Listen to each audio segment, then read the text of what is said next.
కొన్నిసార్లు చిన్న చిన్న గొడవలు, క్షణికావేశాలు పెను ప్రమాదాలకు దారితీస్తాయి. మరికొన్ని సందర్భాల్లో అనవసరపు ఘర్షణలు దారుణాలకు ప్రేరేపిస్తాయి. ఇక్కడ కూడా అదే జరిగింది.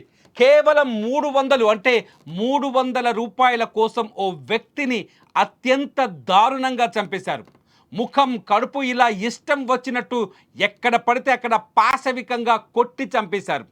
ఇలా ఘోరంగా చంపారు కాబట్టి వాళ్ళకి ఏమైనా పాత పగలు ఉన్నాయా అంటే అది లేదు. కేవలం 300 రూపాయల కోసం తలెత్తిన వివాదం చిలికి చిలికి గాలి దుమారంలా మారి ఓ ప్రాణాన్ని తీసింది.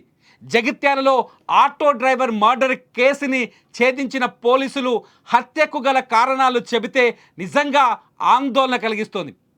జగిత్యాల జిల్లాకు చెందిన నయీముద్దీన్ వృత్తిరీత్యా ఆటో డ్రైవర్, ఆటో నడుపుకుంటూ సాధారణ జీవితం గడుపుతున్నాడు. అయితే రోజులాగే ఆ రోజు కూడా ఆటో డ్రైవింగ్కు ఆటోను తీసుకొని రైడింగ్కి వెళ్ళాడు. అర్ధరాత్రి 12:30 సమయంలో జగిత్యాల పాత బస్టాండ్ దగ్గర దర్శన్, సునీల్ అనే ఇద్దరు వ్యక్తులు నయీముద్దీన్ ఆటోను బస్టాండ్ దగ్గర నుంచి స్థానికంగా ఉన్న రైస్ మిల్ వద్దకు తీసుకెళ్ళమని అడిగారు. ఆ ఆటోలో అలా ముగ్గురు కలిసి మార్గమధ్యంలో ముగ్గురు కలిసి మాట్లాడుకున్నారు. ఫ్రెండ్షిప్ ఏర్పడింది. ఆ తర్వాత మార్గమధ్యంలోకి వెళ్ళిన తర్వాత మద్యం కూడా తాగారు. తర్వాత కిరాయి విషయంలో, ఆటో రెంట్ విషయంలో వీళ్ళ మధ్య గొడవ చెలరేగింది. తాగిన మత్తులో, తాగిన మద్యం కిక్కులో గొడవ పెను దుమారంగా మారింది. ఆటో డ్రైవర్ నయీముద్దీన్ను టవల్తో గొంతు నులిమి బండరాయితో కొట్టి చంపేశారు ఆ ఇద్దరు వ్యక్తులు. అనంతరం డెడ్ బాడీని పక్కనే ఉన్న కాల్వలో పడేసి అక్కడి నుంచి వారు నివాసం ఉండే రైస్ మిల్ దగ్గరికి వెళ్ళిపోయారు. అయితే మృతుడి తమ్ముడు ఫిర్యాదుతో కేసు నమోదు చేసుకున్న పోలీసులు స్థానిక సీసీటీవీ కెమెరాల ఆధారంగా నిందితులను గుర్తించి విచారించడంతో అసలు విషయం బయటపడింది. ప్రస్తుతం ఇద్దరు నిందితులను అరెస్ట్ చేసిన పోలీసులు వారి దగ్గర నుంచి నిందితుడి ఫోన్ను కూడా స్వాధీనం చేసుకున్నారు. ప్రస్తుతం ఈ ఘటన సమాజంలో భయాందోళన రేపింది.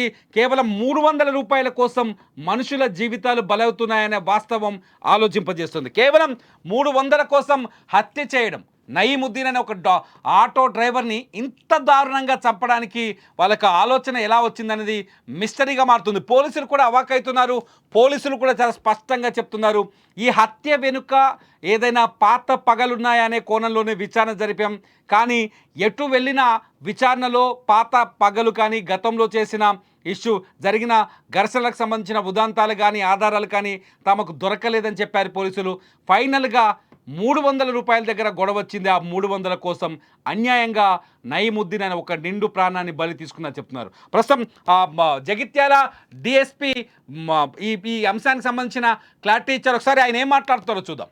మన జగిత్యాల పట్టణం సుతారిపేట ఏరియాకి చెందిన ఎండి నయీముద్దీన్ అనే ఆటో డ్రైవరు అక్కడ హత్య గావించబడ్డాడు. అతని ఆటో తెల్లారు లేచేసరికి వాళ్ళ తమ్ముడు వెళ్ళి చూస్తే ఏంటంటే ఆటో గుర్పడి నిల్చొని ఉంది. తర్వాత మృతదేహం ముఖంపై గాయాలతోటి పక్కపొంటి కెనాల్ అట్లా నాలలో పడి ఉంటుంది. దాని మీద అతడు ఫిర్యాదు మేరకు హత్య కేసు కింద దర్యాప్తు చేసింది. దానిలో భాగంగా సిఐ జగిత్యాల సుధాకర్ మరియు ఎస్ఐ జగిత్యాల సుధాకర్ ఇద్దరు కూడా ఏంటంటే ఈ సంఘటన స్థలానికి వెళ్ళి క్లూస్ టీమ్ మరియు డాగ్ స్క్వాడ్ తర్వాత అన్ని సాంకేతిక ఆధారాల ఆధారంగా ఈ ఎవరైతే అంతకులున్నారో వాళ్ళు ఇక్కడ రైస్ మిల్ ఒక దగ్గరలో ఒక రైస్ మిల్ లో వీళ్ళు హమాలీగా పనిచేస్తారు. బీహార్ రాష్ట్రానికి చెందిన వాళ్ళు. పేరు Darshan and Sunil, A1 Darshan and A2 Sunil. వీళ్ళు సమస్తిపూర్ జిల్లా బీహార్ రాష్ట్రానికి చెందిన వాళ్ళు.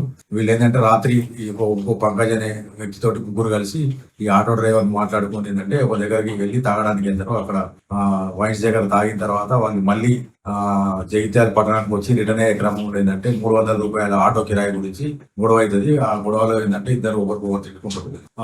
గలాటలో ఏంటంటే పంకజ్ భయపడి రిటర్న్ వెళ్ళిపోతాడు. దాంట్లో తాగిన వీళ్ళు ఉన్నారు ఎవరైతే దర్శన్ అండ్ సునీల్, వీళ్ళిద్దరు ఏంటంటే అతన్ని మృతుడిని గట్టిగా పట్టుకొని అదే ఆటోలో ఉన్న ఒక టవల్ లాంటి వస్త్రంతో ఏంటంటే అతన్ని స్ట్రాంగులేషన్ చేస్తారు. చేసి తర్వాత ముడేస్తారు. ఆ ముడిపుకునే క్రమంలో ఇంకా చావలేదని చెప్పేసి పక్కన బండరాయితోటి అతని ముఖం మీద మోయడంతో అతను అక్కడే చనిపోతాడు. చనిపోయిన తర్వాత అతన్ని కింద రోడ్ పక్కకు పడేసి అతని దగ్గర ఉన్న మొబైల్ ఫోన్ తీసుకొని వాళ్ళు ఏదైతే రైస్ మిల్ ఉన్నారో వాళ్ళు మన నివాస స్థలానికి వెళ్ళి పనిచేస్తారు. మనం క్లూస్ టీమ్ కానీ తర్వాత సిసి ఫుటేజ్ ఆధారంగా ఏంటంటే వీళ్ళ మీద డౌట్ వచ్చి వీళ్ళను అదుపులోకి తీసుకుని ప్రశ్నిస్తే ఏంటంటే వాళ్ళు నేరాన్ని అంగీకరించారు. అక్యూర్ దగ్గరికి వెళ్ళి ముద్దుకి సంబంధించిన మొబైల్ ఫోన్ స్వాధీనం చేసుకొని ఇవాళ అరెస్ట్ పెట్టి కోర్టు చేయడం జరుగుతుంది. దాదాపు 12-13 గంటల వ్యవధిలోనే ఇట్లాంటి హత్య కేసు ఛేదించిన సిఐ రూరల్ సుధాకర్ మరియు ఎస్ఐ రూరల్ సదాకర్ మరియు వాళ్ళ సిబ్బందిని మన ఎస్పీ శ్రీ అశోక్ కుమార్ గారు అభినందించారు.